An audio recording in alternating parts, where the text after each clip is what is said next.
Hi everyone, thank you for joining us for the Women, Dharma and Finance webinar. We will be beginning in about 2 minutes. Thank you for joining us.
Namaste. Welcome to Dia Foundation's important webinar today on women and money, a series of important topics that we are trying to focus on women and their issues of interest. Dia Foundation was actually started last year with a group of individuals with varied interest in education, service, arts, and culture. But the common theme among all of us is how do we incorporate the dharmic values and principles into each one of these. Looking at some of the aspects of the women's issues, we had one of our first webinars in the month of April. And in continuing this series, today we have something of importance to not just women, but to the families and to men like me who can probably learn a lot of things from today's webinar. With that in mind, I will hand it over to Teja Rao, who is moderating this webinar. Take it away, Teja. Thanks, Umesh, and welcome everybody. I hope you can all hear me. So as Umesh mentioned, this is our very first webinar in what will be a series of webinars around the topic of women and finance. And we really brought this issue around because women are a different type of investor. We face a triple threat. We live longer, we retire earlier, and we're paid less. We also face issues around taking planned or unplanned breaks when it comes to our career, typically to take care of family or children. And unfortunately, the retirement calculators and investment strategies that are out there tend to be more focused on men or geared to men. And so what this means is that much of the material that is available to us out there is much more focused on budgeting and managing money as opposed to investing. The mindset is around saving as opposed to investing. And as much as you save, it will never compare to investing. Given all that, you would think that women would not be as confident when it comes to the topic of money, but a 2020 survey, in-depth survey, 10-year-long report by the Bank of America around workplace and women showed that women are just as confident when it comes to budgeting and saving, but not when it comes to investing. And they're also not as frequently encouraged to join finance career tracks. So having said all that, this seminar came about because the other way that women are different when it comes to investing is we tend to focus on values-based investing. We care very much when we invest our money on the commitments that we make, not only to ourselves, but also to the people and issues who are important to us. We care about our family typically, but also issues as well, social causes and so on. And so the majority of women tend to ask, what can investing do for my family? If I invest this money, what is the return that it's going to give, not just financially, but for my family's security? And so today's seminar is really the first in the series of 4 that we will be doing. And it's to provide a broad overview of the topic of values-based investing and how it's connected to Dharmic principles. We have amazing speakers here today and panel members who will be discussing the interconnection between the 2 areas. Our future webinars will be much more focused on actual investing 101, careers in finance, money and budgeting, and so forth. But today's is really our kickoff with a broad overview. So having said all that, I am really pleased to introduce our first speaker. Give me just a second here. So having said all that, our very first speaker is going to be Dr. Vasudha Narayan, and she has an impressive background, as you will soon find out. She's a distinguished professor in the Department of Religion at the University of Florida. She's also past president of the American Academy of Religion. She studied not only at the University of Madras in Bombay, but also at Harvard University. And she's going to speak on the topic of Dharma. And again, as the principles are connected to finance. Dr. Narayan. Thank you so much, Teja. You're welcome. Namaskaram, everyone. I appreciate all of you, the Diya Foundation, particularly Dr. Aparna Ramaswamy, for inviting me today to be here with you. Let me say at the outside, and I'm speaking just for myself, I'm not an authority on either Dharma or finance, but I'm here to share what I know and to learn with everyone else. In the 2nd century CE, Avvaiyar said, "Kattradu kaiman alavu, kalladadu ulagalavu." What I've learned and what I know is just a handful. That is, it's very little.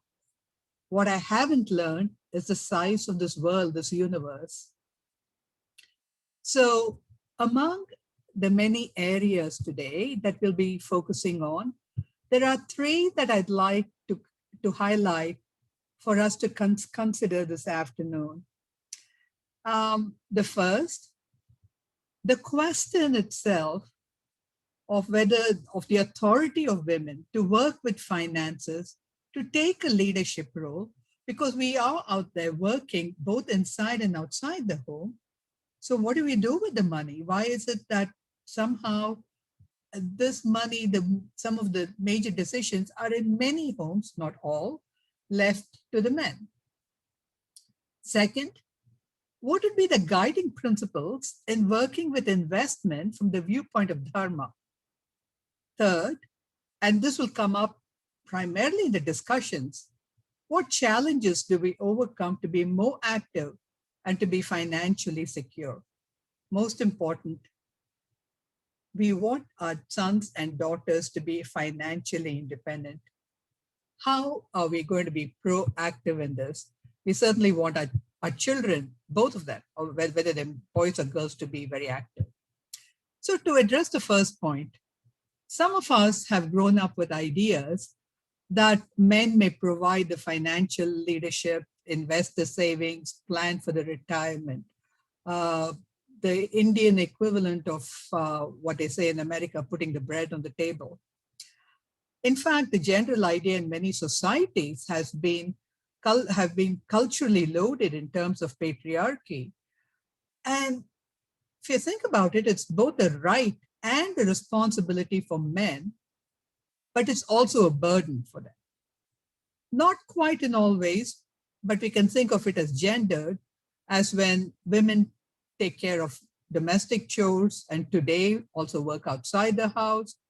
And it's a responsibility, but it's also a burden. However, many of us may not take the lead in investing for many reasons. I mean, there's been a sea change in what's happened between when I was growing up and in the younger generation right now.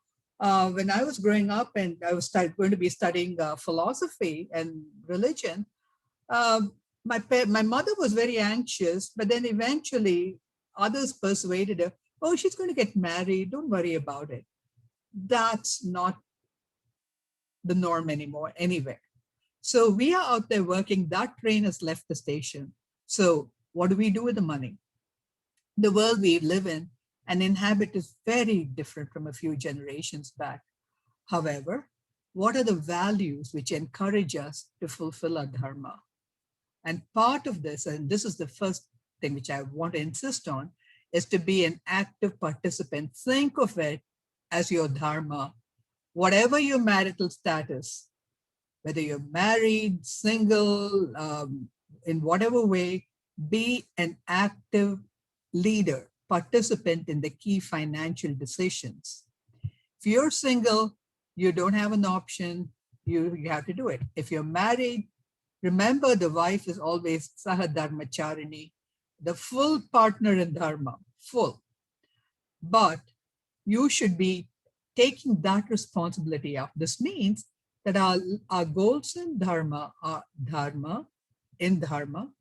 also include Artha and Kama, and yes, eventually moksha. And while detachment is good, we're also told to be responsible. And as long as we are in this stage of our life, where we are responsible for ourselves, we've got to take full charge. Even, and I'll say even here, a text like the Kama Sutra, and you may wonder, what on earth does that have to do with money and dharma? Even in that, they say a wife, when they talk about a wife, they'll ask her to be responsible about finances and say, don't discuss your assets with other people. Don't talk about the financial advice that you've been given to others. And that the wife should estimate the household's income, adjust the expenditures accordingly, and so on. And in terms of stocking up goods, they say, be sure you keep track of the rise and fall of prices. And so you're in full charge of what's going on. And when the husband's traveling, they say, she's got to take care of all the expenditure. So if that is said at a time when the person is out, we can say, when the husband's out, we can say that even when he's in, we, being responsible for our own finances, should be very, very active starting yesterday. Second, what guiding principles should we use for our investment strategies? This will open up as we go along. So whatever your age, whether you are 30 or 60, many of us have professionals to help us. They bring in financial perspectives. In addition, some of us may also want to do socially ethical investment. Many religious traditions already have advice on this matter. And I think Claire will be talking more about this. So what are the dharmic principles that will guide us? What are the general principles that will guide us? We'll be discussing, for starters, we can look at what many traditions have in common. We don't want to invest in companies which may deal with violence, firearms, tobacco. Some may not want to do alcohol. Some may not want to do certain kinds of fuels. Depends on your ethical viewpoint, what are the guiding principles. When one is investing in mutuals, this becomes an issue. And that's why talking to someone who works with the companies is so important. In general, and we can tease these out as we go along, the two principles which are so significant for Hindus would be ahimsa, and in a very active sense of the word, not simply non-violence, but in a very, very active sense of compassion for all. And the other is lokasangraha, welfare of all human beings, what is good for the world, what is good for my fellow neighbors, what is good for the company that I keep, my family, as well as my society around me. What kind of society do I want to actually live in? And we'll be taking up these issues as we go along today.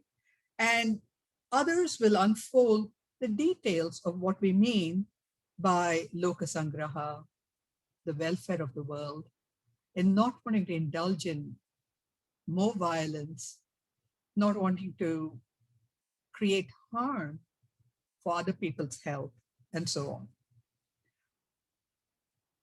The question will arise, and this is a very important one, and each one will have to be solved individually. What happens between when there is a clash between my 401k earnings and my ethical principles? What if the ethical ones, if all the companies I want to invest in have a much lower rate of return or are not so safe? Those we'll have to, those are the important questions, and they'll have to be answered one-on-one. Today, we're here to discuss about the general guiding principles, and I hope we all learn from each other as we go along, not just today, but in the following weeks. Thank you.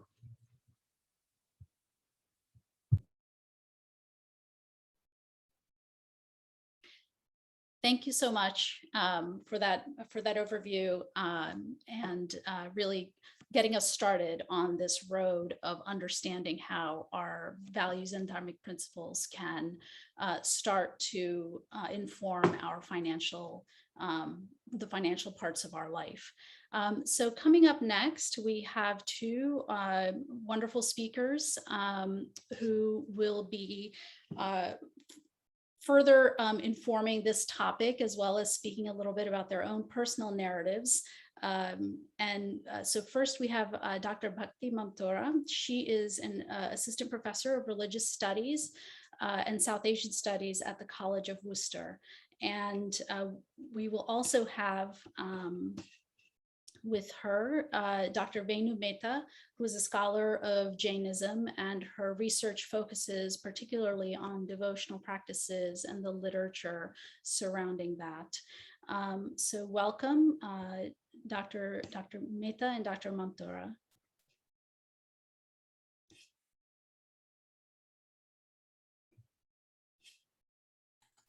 I think you are muted. Yes. Thank you.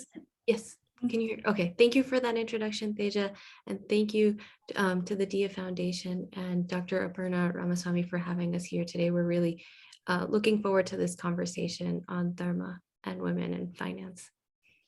Yes, thank you very much, Dia Foundation and Dr. Aparna Ramaswamy and Teja for the wonderful introduction. And I'm looking forward to the conversation today. Yeah, and so we've heard a lot so far about the intersection between finance and investment. And so this kind of starts the question, it begs the question, how do you see the principles that you study as supporting our topic today of investing and women taking an active role in it? And I guess we can begin with Dr. Mehta. Sure. So I would start with talking about very quickly about something that is of a historical, evidence that we have in Jain tradition. So I'm going to talk about Jain tradition, and particularly my focus would be of when I talk about the contemporary time, my focus would be of like Gujarati Jain women, because I'm a Gujarati Jain, so I know my experiences and my observation are more based on what I know about them in here and also in India. So a research on Jain donation system or gifting, it's very prominent. And if you look at the epigraphical evidences and sources ranging from 11th century to 19th century or 20th century, we see that out of 100% of donation, between the donations between 6% to 24% are based on the name of women. So if you look at the donation charts in temples, reconstructions, maintenance, you will see that women are the principal or the main donors. But now, this being said, this is not that something is being completely given the autonomy and agency of women to make a decision which temple to be, given dana or gifting. Now, this opens up with two principal things that I want to discuss here. One is that, and both are related to, Jain principles and the system, the ethical and karma system. The first one is a challenge, and the second one is the framework, the ethical framework that actually allows the challenge to come more prominent to the fore. So we have a patriarchal system that is more social, cultural, as well as even the values of the patriarchy comes also, the norms come from the religious system that I personally identify, in my opinion, is the renouncer ideologies. And in this, women are given more responsibility to become, a kind of a sati woman, a chaste woman, a very pativrata woman, somebody who is taking learnings and discussing more personal issues or social issues with the Jain nuns like sadhvis. And all these things together do not promote any financial liberty or decision-making process to women, in specifically in Gujarati Jain women. Now that for last a couple of like centuries, or maybe let's say like 200 years or 100 years, or in a recent time, women are given freedom to work. There are more liberal values and norms now being adopted, even in US as well as in India and Gujarat, that women have freedom to work. They can pursue their choice of career. But at the same time, what I see the challenging part is that women are not given independent hand to make a decision over investment, where the money would go, how the money would be used at home for her, for the family, for children, or even for the social causes. So donations, personal care, health, and specifically investment, these all are not, these are not the domain of women to make decisions for. And the reasons, the Dharmic tradition, the principles that hinders these are, the very prominent principle of non-possession, aparigraha, in Jainism. At the same time, it's, the model for Jain women are the sadhvis, the nuns. And when they go to meet them, they are never discussing any issues about finance, investing. And it's been said and without saying it or without not saying it, it's like, it goes without saying that, it's a purview, it's a work of men, it's not women's duty. So although I think what I feel personally that, and what I observe even from my family in my own personal experience, that I'm free to work, I'm free to have my own career, but it doesn't guarantee that I have a choice to make decisions. And that just because the one thing is the patriarchy that I see, and the second is that those renuncier ideologies that you renounce, right? You are a sati, you are a more of a person who would eventually go on a path of renunciation, and your model is your sadhvi gurus. And look, they don't have any financial discussions, so you're just given liberty to work and just do that. So I think these are the issues, and I see more of a cultural issues as well that is more prominent, and we can go deep into that when we have conversation or question answers. But this is my opening ground. So I see more this as a challenge that I want to pose, and Dr. Narayan also suggested that this should be a challenge question that we need to discuss. Yeah.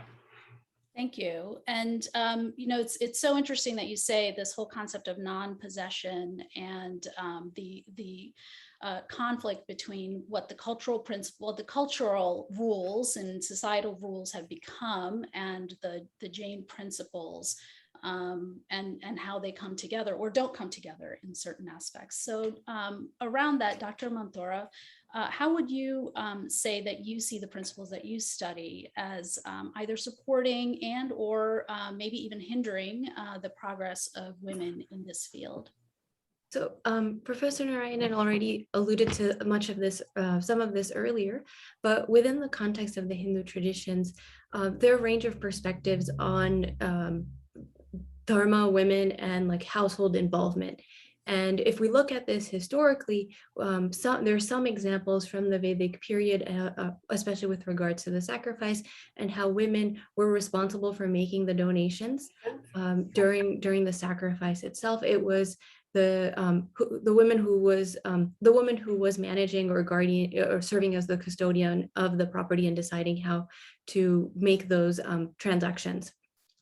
Similarly, you see some examples in the Vamamsa Sutras about how women have been able to have wealth and property and what has been called historically Sridharan from what they've been able to inherit from their natal or maternal side prior to the time or around the time of marriage. And that's something that can be, that has been seen as their own for their own use and custodianing, if you would.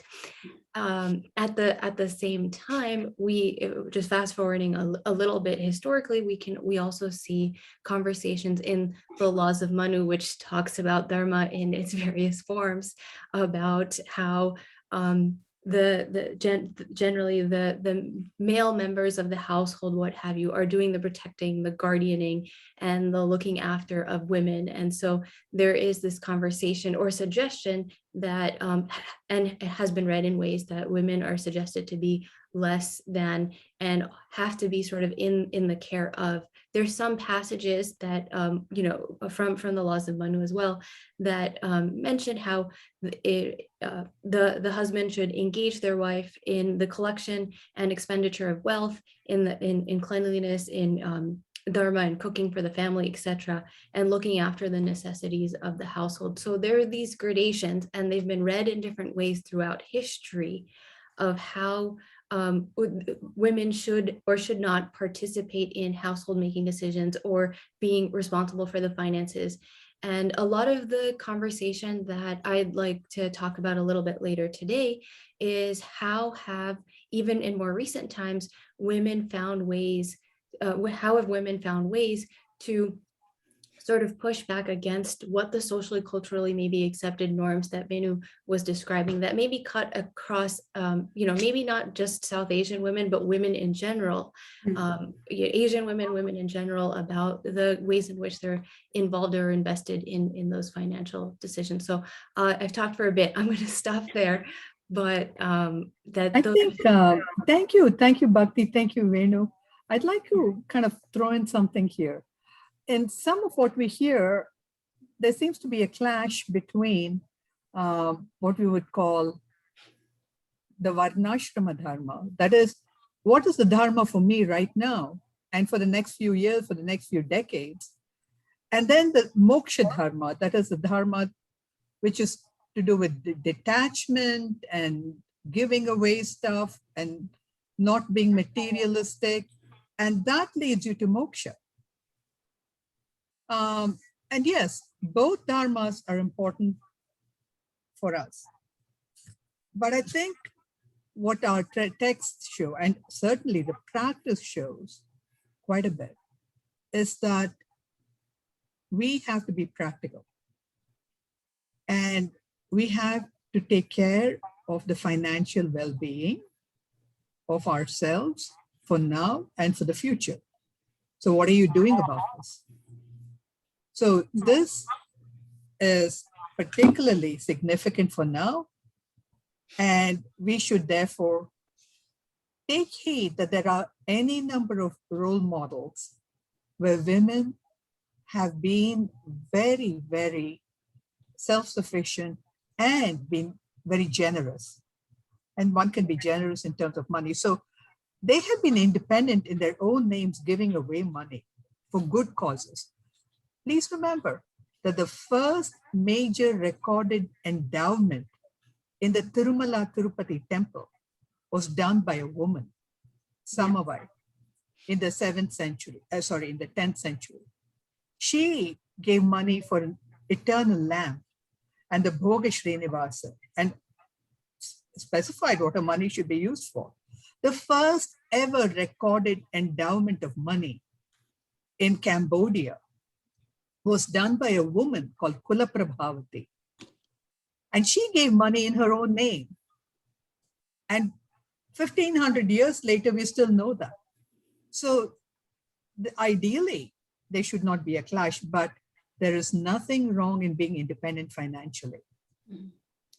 I think that's a really valid point you made, and actually it brings up two questions based on what all three of you have said that I'm hoping you could comment on, and that is Dr. Mamtora, you kind of brought this up, which is the ways in which women can push back against cultural barriers. You know, how are they doing that? And then the flip side of that question, and this really goes to the idea of right and burden, you know, having the privilege and the burden that you were talking about previously, which is how can men be allies moving forward in supporting women in becoming more not just participatory, but really looking at investing their money. And so it's two big separate questions, but I think they're very related. How do women push themselves against these cultural barriers and rise above them? And then how can men be their allies? So I'll put that out there for the panel. Bhakti? All right. So, I mean, several of the examples that I have are of people that I've known growing up, friends that I've grown up with and their family members, just by way of thinking about what might alternative paradigms look like. And so for one of my close friends, her father-in-law is actually the CFO of a large company, but it's her husband's mother who handles all of the financial chores, pays the bills, makes the deposits and everything in their household. Him, despite being a CFO, you know, for the her mother-in-law is the one who makes all of those financial decisions in the household. And you know, for that same friend, her father is a cardiovascular surgeon, and her mother works at a tennis studio where they teach different groups of people tennis, and they have matches and stuff. And so, I mean, the flip side, like another example of that being, though her father's the one that is in this dynamic, making more money and supporting financially the household, oftentimes it's her mom who's working longer hours and arranging matches, investing more time and effort into these because she's finding it meaningful. So I think it's about striking that balance of you know, how it is that one wants to ensure their security for now and the future in finding different ways of investing, but also thinking about what is fulfilling for oneself. And there have been many different ways amongst families and communities that have that have been able to do this. I mean, several other examples as well, but if we think a little bit more more closer to home and bigger individuals, if we think about the circumstances through which Indra Nooyi, who was the CEO of PepsiCo, and how she has had this position and the maybe challenges that she had faced during that time versus the ways in which Payal Kadakia, who is a Gujarati girl, she's from New Jersey, and she founded ClassPass and is part of the Forbes fortune. And so there are different ways in which women within the household familial structures that they're in are developing ways for self-sustenance as well as sustaining the family and supporting, being in supporting roles and being in decision-making places. And I think a lot of that comes down to two things. One, the increase in education and how women, especially everyone, or many of the people that I've seen growing up around me, have been stressed, or like their parents have stressed to be able to stand on your own 2 feet, support yourself, be independent, are the messages that are coming from their parents. So that that self-support and individuality, as well as the conversations with one's families with openness and honesty about how do we make these choices and how can I be involved in them, you know, if that's not already the case. Dr. Mehta, would you like to add? Yeah, sure. So I would like to add something to what Bhakti has said, and she has given wonderful examples. I'll take a different set of examples. And I see this, I divide this in three parts. That let's say that we have our dharmic principles and ethics at our hand, which will guide us on making decision over what should be, you know, as Dr. Narayanan mentioned, that should be, you know, the socially ethical aspect of investment. I would say that when women who have some sort of like independence in making decision, they can adopt, or they can get inspired, having courage and finding methods of making decision over how they can invest or how they should be financially independent. And I would say that there are two good models that I see. One is that in Gujarat, there is an organization called Seva, which is led by a person called Ila Bhatt. And the way she has empowered, you know, women of very highly low economical level by giving them micro loans, and the courage these women have gathered by thinking that they can become, you know, really micro entrepreneurs.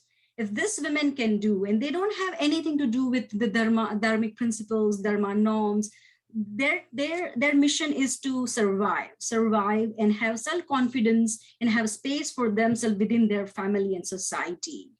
And when we say micro loans are like less than 50 rupees a day or even a week.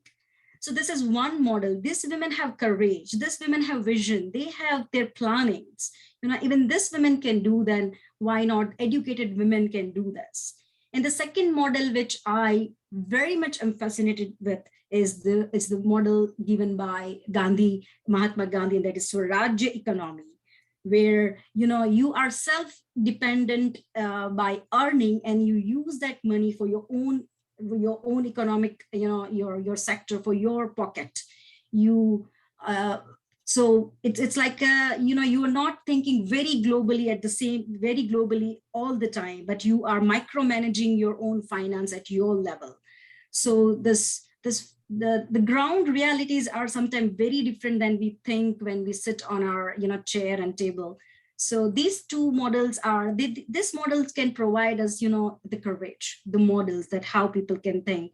And the third aspect is the knowledge about investment, whether it should be stock market, whether it should be gold, property, that sometimes, you know, it changes by, you know, whatever happens in the society, what happens on the global level. Sometimes the share markets are good, sometimes the gold is good. But I certainly believe that, you know, the models which this women or this concept of Gandhi provide us, that can really give us the courage to start with. Thank you.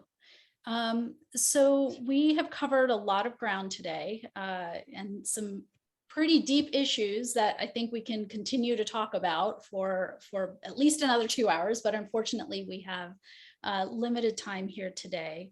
But I do, it is fascinating that, these dharmic principles, they seem to not only align with this topic, but in fact seem to support that the full role of women can only be fulfilled if they are culturally and societally allowed and the barriers removed for them to truly participate. Again, not just in the running of the household, but in the actual investing in the future of the household and themselves. So we're really excited about that. And thank you so much for laying this, this important foundation for us as we begin our monthly series here. So we have another speaker coming up, and Aparna, if you would like to take over to introduce her. Thank you so much, Teja, and we'll be Thank you. circling back to some questions eventually, I think. Thank you. Thank you. So thank you. And it's, I guess, I'm on next. I'm Aparna Ramaswamy. Delighted to see some of you again. And of course, I'm in company of wonderful scholars and, more important, friends and colleagues. I have the distinct honor of kind of segueing from the panel that kind of talked on an individual basis. How do we as women, coming from whatever we describe as our dharma, juxtapose the artha and the kama, all that we desire, all the materialistic things that we struggle to desire and possess, but more important, keeping in mind the context of human values, knowing that it's perfectly justified and fine and encouraged to go after all that you desire and all that you want, bearing in mind that it is cut off with dharma and moksha. That it does not just benefit me and my kids and my family, but there is a benefit to society. So it is in that regard, I would love to introduce our next speaker, Dr. Claire Brown, somebody I've gotten to know very nicely over the last few weeks. Dr. Brown is a professor of economics and director of Center for Work, Technology, and Society at the University of California, Berkeley. And you can read Claire's bio on our website. I do hope you will pop in there and continue to stay involved with us.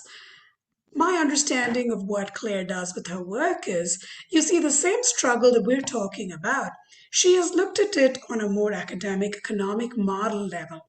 And she has authored what is called Buddhist economics. Looking at, as a practicing, engaged Buddhist, she's looking at what is her dharma, what is dharma, teach her about how to not just better herself, but ease suffering for others and benefit the world. And she's come up with this economic model. So Claire, Dr. Brown, welcome. Thank you so much for including me. It's wonderful to be here because I think all of us want to live meaningful lives that help our families, our communities, but also the world around us. And money is definitely a part of that. So let me just say, I think that it's important for us to start off with our worldview of saying, oh, we're all interdependent with each other and with the planet. So the well-being of the planet is also my well-being. And then we also know that everything's impermanent. Things are always changing. And so we need to realize that we don't just have one decision, but we have a long process of financial decisions as our lives change and the world changes. And then on top of that, as Aparna said, thank you, that we care about the well-being of the world and providing and including what we're doing to add to that. And we do that with both how we make money and then how we use our wealth. So let's just step back for a minute and say, what does this really mean? And I think from a Dharmic viewpoint, it means when you're making money, do no harm. Don't hurt people or the planet to the extent possible.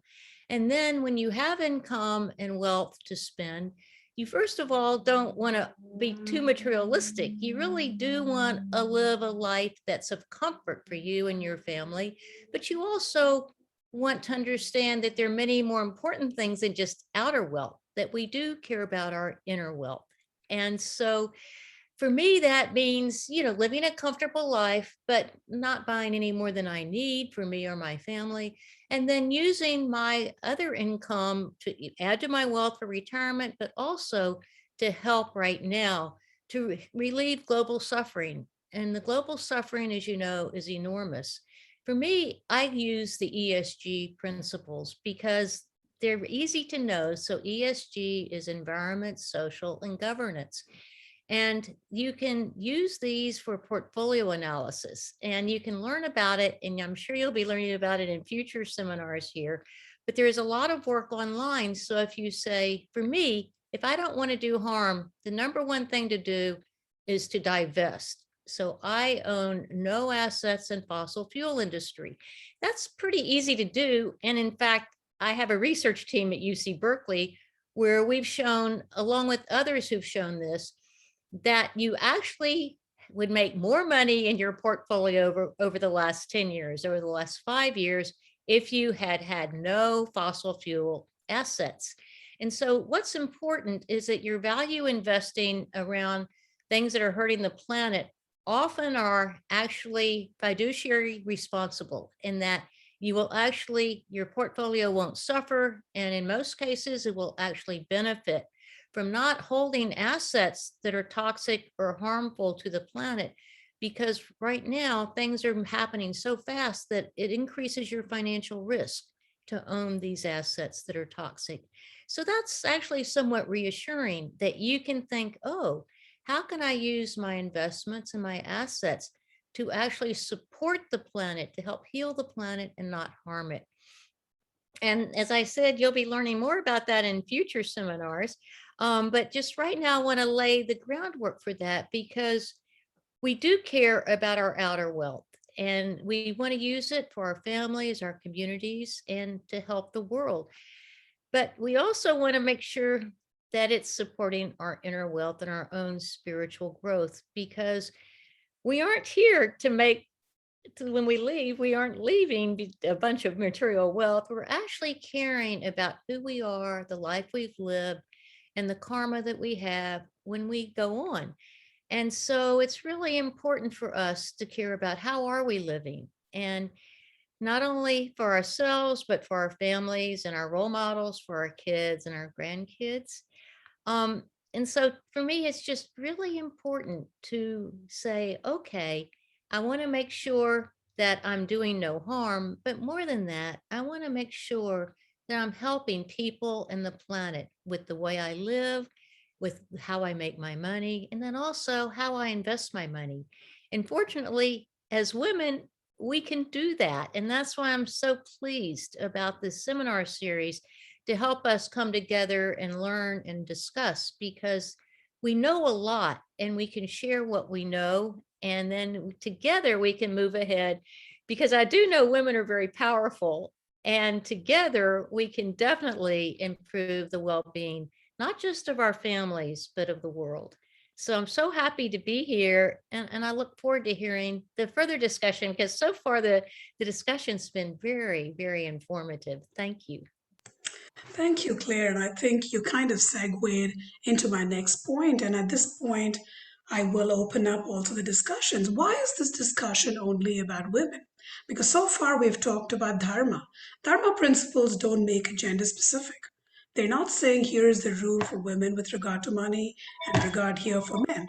Similarly, in this principle that you talk about, this concept of interrelatedness, interdependence, interconnectedness, is there any aspect that women kind of bring to the table more organically, more naturally, that positions them so well to saying, here is how we can impact the world? So Claire, I'll ask you to start us off on that, and I'll invite all the other panelists to please turn on the microphones and videos and join us in a large group chat. Claire? Well, I'll just say, as an economics professor and a speaker, when I go out and I talk to women and to men, because my audiences are always mixed, the women automatically understand interdependence, because when you bear children, and when you take care of children, when you take care of elders, when you're a caregiver, you really do understand that how much your happiness and joy depends upon the happiness and joy of the people around you.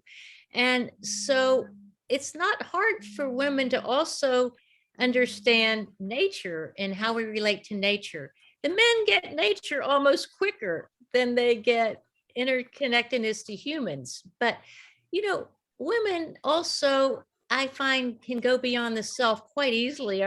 We don't mind not acting like we're the smartest person in the room, or we don't have to, we know how to bring and listen. We listen well, we bring conversations, and then we respond. And it's not that men don't do this, but men are learning to do it better, I'll say, and that men are realizing, these women, they have incredible talents and skills. And finally, we're getting a seat at the table and being heard better. So thank you for asking that.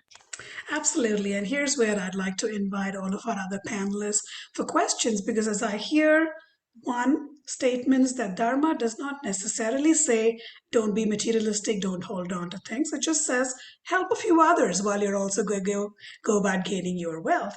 I want to open that up. And what are some ways, tangible ways, women can impact the future, the world that we live in terms of, I know you brought up, Claire, a little bit about environmental stewardship, our carbon footprint. How do we do it? What are some other ways women can actually have a seat at the table and make a difference? And I'd like to invite Teja also back to join us. Please, if I can I have think Vasudha. one way in which we can help others is to help ourselves first. Too often, we tend to put ourselves last. That is not a good example for anyone. That's not helping us, our families, or the planet in the long run. We somehow feel that if we put ourselves last, that's the way it is. Well, no, it's not. And that what we've internalized sometimes at home spills over in our offices too. A few minutes back, Aparna, you said, why is it we're talking about women? That Dharma applies to everyone. Well, yes, there is Sadharana Dharma or Sanatana Dharma, which is the common Dharma for all human beings. And then there is the Swadharma. And that's very specific, depending on who you are, where you are in life, and so on. And in that capacity, somehow I have seen, okay, I make exhibit A for that. I'm an example. That we are the last people to negotiate for a raise for ourselves, to negotiate for a higher salary, or to ask for a promotion, or say, why are you overlooking me when I've done more? And that's not helping any. So show compassion, and to borrow language from Claire, show compassion to yourself first, and then show it to other people too. Because unless you love yourself, you're not going to be loving others. If you love only yourself and it stops there, that's selfishness. But let it expand and go forward. That's the most general thing I would say to everyone, just based on the mistakes I have done and not having been out there to talk about my rights in the professional world. Not at home, but in the professional world. I'm so glad you brought that up, Vasudha. In terms of, I don't know about others. I certainly expect that others ought to know. I shouldn't have to go ask someone for something. They ought to know it and give it to us. Well, life doesn't quite operate that way, and we know that. And yet we have this almost like what my mother did or my father did, feeding me before I got hungry or things like that. We have that expectation. And I know, Bhakti, you and I were talking a little earlier about this concept of gender equity. How do we strengthen, empower ourselves, and define who we are, not in response to others, but in saying, this is what a woman is, and this is how a woman can be impactful in the world. So I'd like to kind of ask Bhakti to speak up next and then open it up to anybody else. Thank you. I mean, a lot of my life lessons have come from those around me. And so growing up in New York with my parents, seeing my family, and hearing about like their challenges as immigrants coming to the United States, settling here in the early 1980s, where it wasn't easy for them. And so seeing like my mom get an associate's degree while she was here, like after coming here, so that she could work and support the family. My father working odd jobs even though, like, because he wasn't eligible to work here in the United States yet, being a newspaper boy growing up. But I think hearing about their stories and really reflecting on the challenges that they faced in establishing themselves up here in the United States, I think serves as a point of inspiration for me in, like, okay, if all this hard work has been gone into making themselves be able to be comfortable and to support us, then how do I take that forward? What does that mean for me? And how should I be empowering myself to speak up in those moments where we might be inclined to, like, okay, somebody, it'll happen with time, or somebody else will figure it out, or it'll come to me. To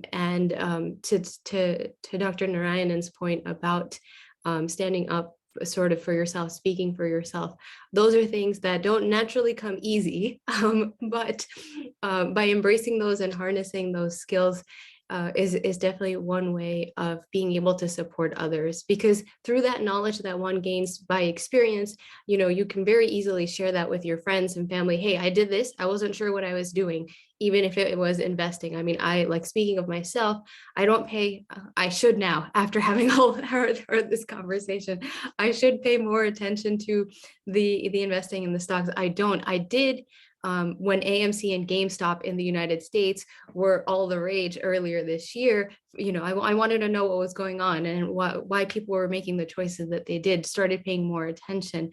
But that's definitely one thing that I've also taken away from this really enlightening and empowering conversation for myself as well. So thank you. So I have a question, actually, Dr. Mamdora. You brought up this great issue of, areas where you want to learn yourself and grow, personally grow. And so I'm curious as to what our other panel members see as things that they want to learn in this particular topic area.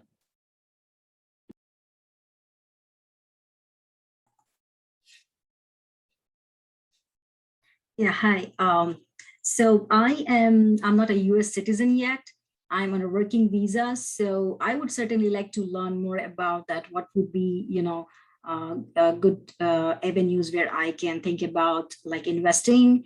What should be my, not like in a way rights, but what I, as a woman who is, non-citizen, but on a working visa, can do with my finances here. Should I keep everything that I earn here? Should I send it back to India and, have some fixed deposits there? So these are some practical issues that I would like to learn.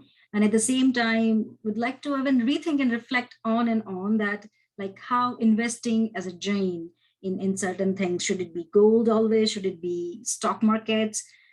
Should it be, if it's a stock market, can I do it here in the US? Should I do it in India? So yeah, these are the things which I would definitely like to think more about it. And at the same time, I feel that, as Dr. Narayanan said, and I would like to add on that, inspired by what she said, that we should always spend some money and time on our own, recreation. That's very, very important thing. Of course, doing compassion to our soul, but that starts with, having some money over our own recreation, our health. Why not buy good medicines and good supplement food for ourselves? Sometimes it's not all about shopping, but taking our health good care, and that also includes recreation. And because it's my Jain principle that holds me back spending money on my own recreation. I always feel guilty sometimes that I should not spend a day on just painting or just going out or watch a movie. It's all about, that pushes me away from maybe one of the goals of, like, attaining liberation, or it's adding more karma to me by leisure activities that I should not do as a woman.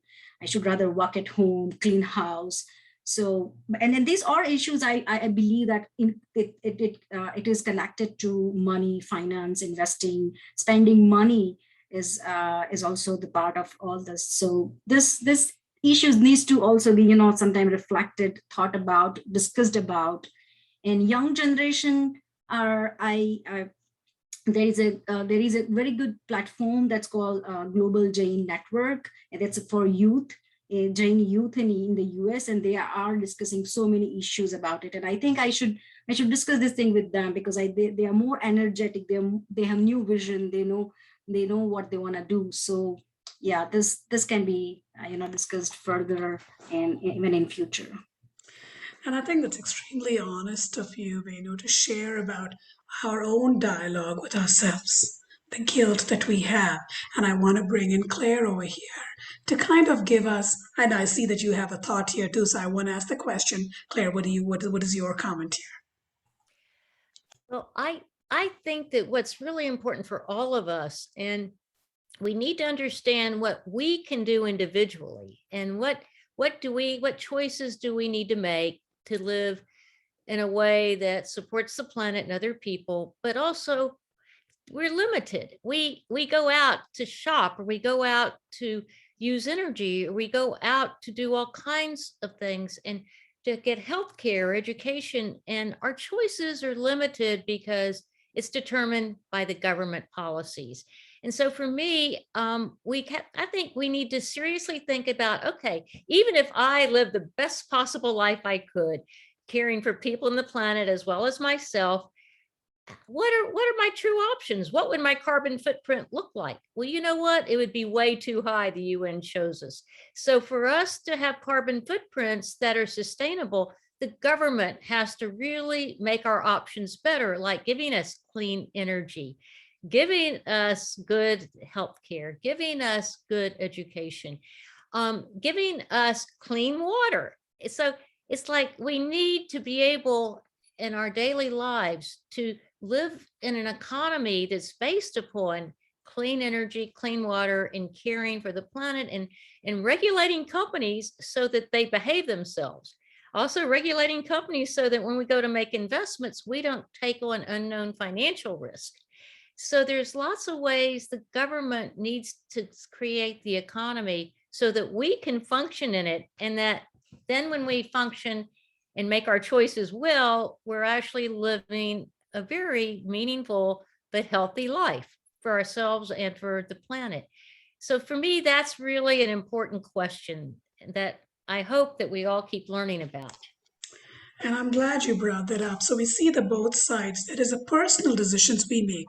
What do I do at home? What do I do with my career? How do I manage my money so that I save for it? I'm not financially silent, because the true cost of financial silence is not just personal. It is also societal and global. So how do I exercise my voice to make a difference, not just to my little world, but the world around me too? So as we embark on this series of conversations, clearly we don't have all the answers. We're trying to discuss and unravel things. So I want to invite each of you to have that closing reflection. And here is where I am. I've listened to this hour of this conversation, and here is where I am. So we kind of peg that. And then when we meet back again in September for another set of webinars, we continue the conversation with other voices. I would like to invite Vasudha to please go first, and then in whatever order.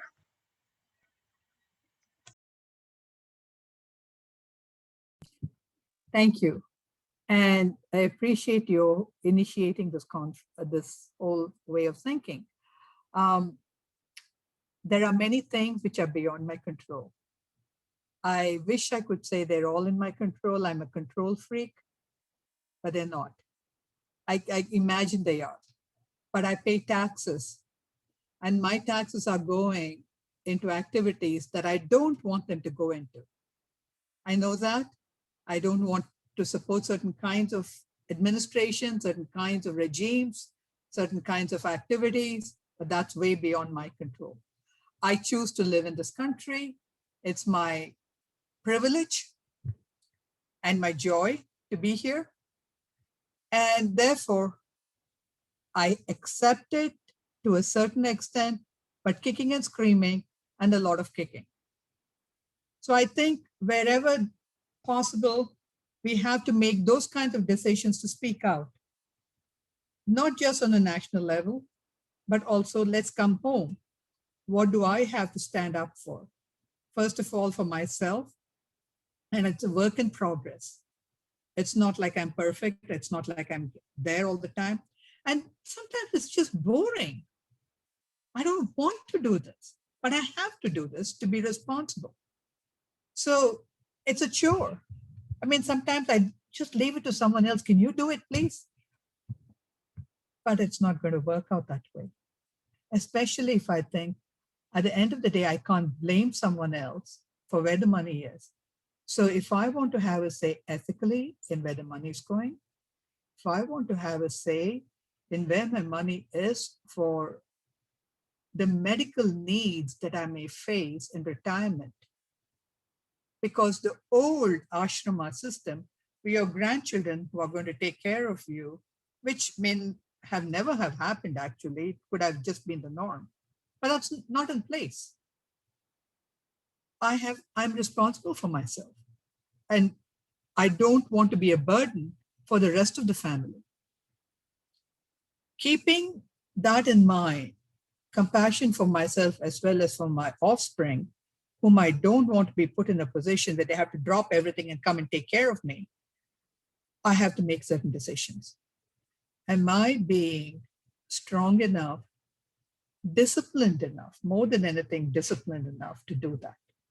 So the questions for me are, do I love myself enough to take care of myself and put myself first? Am I disciplined enough to be sure that ethically I'm trying my bit to take care of my investment, where my money is going? Ethically, am I disciplined enough to be sure that I'm being very proactive financially, so I'm not a burden on other people growing up, when I've grown up? Thank you. When I become old, I should say. Some people are old physically, chronologically, but not mentally. Put me in one of them. Thank you. Can I invite Claire? What would be your final thoughts?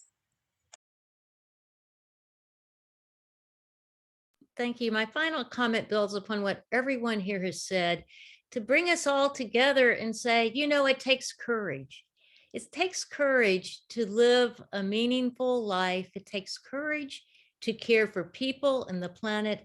And so to do that, we must have courage to demand the changes that we need at the national level, at the global level, but also at the community and family levels. But you know, it also takes courage to live with joy. And so I just wanted to remind us all to never forget to find joy in everything we're doing in our daily lives, as well as we come together and have the courage to demand the changes to create the society and the economy that we all want. So thank you so much. Venu? Yeah. First of all, thank you very much for inviting me to this panel and to speak about this very important issue. For the closing remark, I would say that I care more about what happens to the fellow sister, Jain sister in Gujarat. And I wish that, Jain community member leaders become more open about talking about these issues in various sanghas, the communities, and allowing is not the appropriate word, but let there be an environment and attitude where given women are given equal status and opportunity to think about their own financial matters and issues. But let there be this topic should be a very prominent now in India and as well as in here. So from the point of view of subordination, let it go to equivalency. So that would be my closing remark. And I worry because I see challenges are greater than what we have right now. So I focus always on the challenge at this point and how we can how we can meet the challenge, how we can respond to the challenges. Thank you very much. Bhakti? Yes. Well, thank you for having me today. I really enjoyed this conversation, and thank you all the panelists, the co-panelists, as well as participants in the webinar. One of the things that I've been thinking about by way of closing remarks is for myself and perhaps maybe some of us in the room as well, is start today, start now, in terms of the choices that you want to make and what you're thinking about financially. We might say that, tomorrow might be a better time, and that tomorrow may not come soon enough, and then it might be too late. So before that happens, to start it, for myself, taking more of an active role, at least with regards to the investing aspect of things, and for others, what that may be. Thank you so much, all of you who have come in, participated. Besides being panelists, of course, one of the joys of working this way is we become friends, and many of you are that. We continue our relationship. As someone who is overseeing the whole series, Teja, please have the last word as to what is going to happen next and where you want to take us from. Thank you very much, Aparna, and that's very kind of you. I don't think any of this could have happened without our collective efforts here. And I am so pleased that we had such a wonderful start to our series. So coming up, as I mentioned at the start of this webinar, we will have 3 more, potentially 4 webinars, one every month, the 3rd Sunday of each month in September, October, November, and potentially one more thereafter. Our topics, we're going to start with careers in finance and investment for September, if I'm correct. And we're excited about our speaker for that. She's a heavyweight in the field of finance and investing. And so if you yourself, or if you know somebody who is interested in entering that field, or if you're thinking of a career change, or you simply want to know what options there are out there, please join us for that one. We really want to encourage our young women and girls to begin to explore their interests in finance and investing and related fields.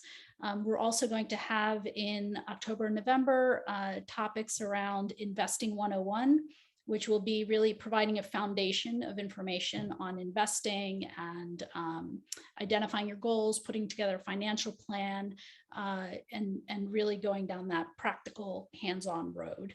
And then there'll also be a section on a webinar on money and budgeting